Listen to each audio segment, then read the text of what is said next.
Hey guys, Daniel here. Welcome to my new YouTube channel. I might actually do a series of these. Just addressing more of the many accusations and misconceptions that are presented against quote-unquote hyper-grace preachers. Just wanted to kind of clarify one of the popular ones that's going around, and that's that hyper-grace preachers are ignoring the words of Jesus, especially the Sermon on the Mount. And I want to present what our perspective of the Sermon on the Mount is, or let me say mine because I don't want to speak for everybody.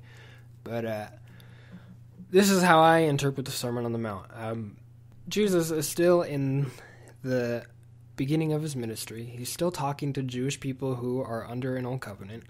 However, we have to understand that he is slowly transitioning people into a new covenant. He's changing their mind. And the Sermon on the Mount, if you read through it all the way, you actually see that he starts preaching the law in verse 17 and all the way down to verse 37.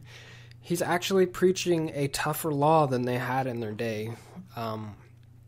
Much like the religious leaders have done in our day, they have made the law seem possible to keep.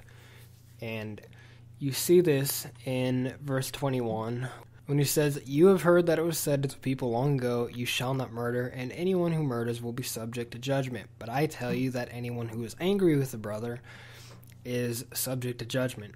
And again in verse 27, "You have heard it said, 'You shall not commit adultery,' but I tell you that anyone who looks at a woman lustfully has already committed adultery with her in his heart." It's easy to not cheat on your wife. It's easy to not murder people, but how often have you dealt with lustful thoughts, and how often have you been angry and frustrated at people or called somebody a name? Much like the religious leaders of our day do, they made it all about appearances. It's easy to avoid physically murdering someone. It's easy to avoid physically cheating on your wife. However, Jesus is dealing with the heart. He's saying that if you even get angry at somebody and call them a fool, you've already broke the law. If you even think about a woman lustfully, you've already broken the law. It's a heart issue. It's not about outward behavior. It's not about an image. It's about what's going on the inside. Jesus talked that way all the time.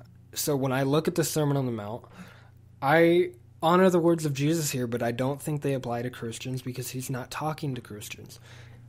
And ironically enough, those who accuse us of ignoring the words of Jesus, when you ask them why they still have two hands and two eyes, will tell you that when he said to cut off your hand and gouge at your eye, it was only a metaphor. Nothing in the context of that entire chapter even implies such a thing. Actually, in the context, he is giving people an idea of how hard it is to live up to the law, and he's telling them in the context of adultery, which think about what he's talking about when he's talking about your eyes and your hand. He's saying, if you want to stand a chance of avoiding that in your own effort, then go ahead and gouge at your eye and chop off your hand. So if we're allowed to just make things into metaphors when they're clearly not, who's really ignoring the words of Jesus? Jesus in the Sermon on the Mount is giving a perfect example of what the law is supposed to be for. It's not supposed to be to encourage you to keep it. You can do it! He's not encouraging people. He's saying, no, you think that it's an outward thing, but it's a heart issue. It's harder than you think. He's not saying that you need to behave better, or he's not saying try harder. He's saying you need a new heart.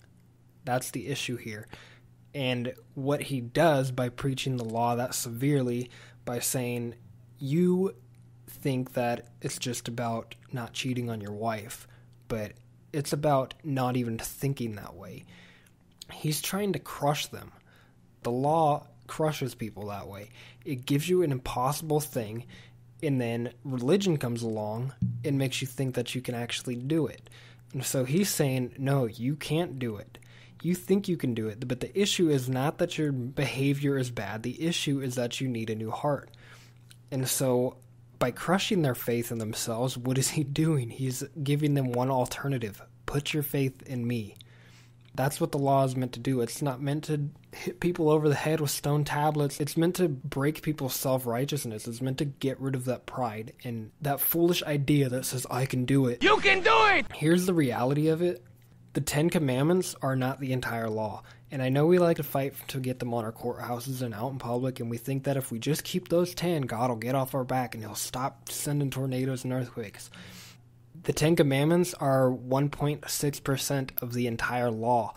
And if you break even one, you have broken every single law in the entire book of the law. That's the pressure that we're under if you live that way under the law. Please don't even go for the hypocrisy of saying, yeah, we're not under the law, but we still have to live by the 10. No, you don't. The issue is not trying to keep the moral law. The issue is the heart. And Jesus came to bring us a new heart.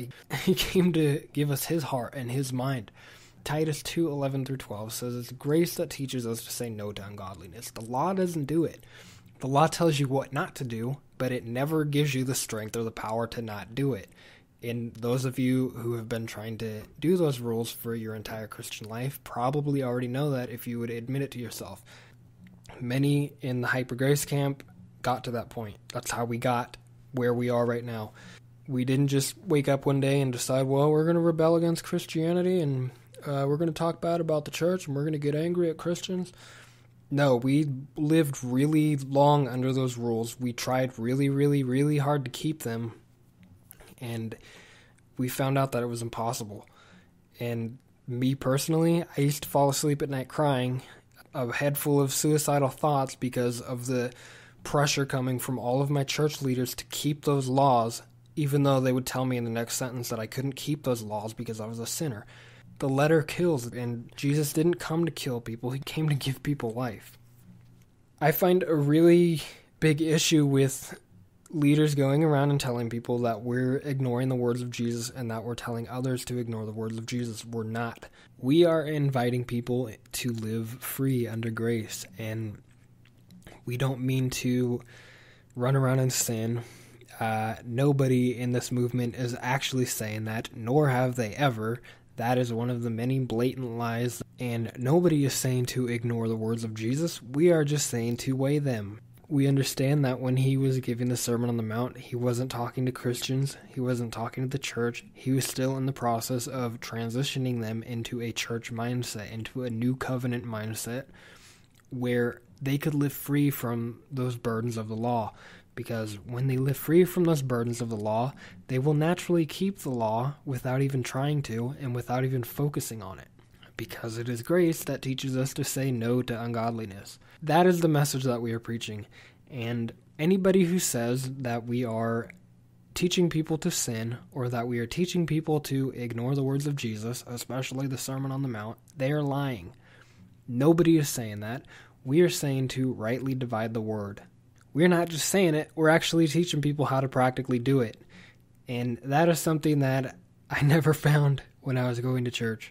Actually, I didn't really find any of this stuff when I was going to church. All I found was more law and try harder and do more. And when that doesn't work, try even harder and do even more. So I have a real problem when people write books or put out videos and they're trying to drag people back into a system that kills and back into a system that is full of shame, depression, and condemnation. And although we like to call it conviction of the Holy Spirit, it's condemnation and guilt. So I hope that clears some things up for you guys. If you have any other questions, feel free to leave them in the comments. Or you can check out my new book where I actually answer a lot of the misconceptions about the hypergrace movement. And you can find that link in the description. But I will talk to you guys later, and have a good day.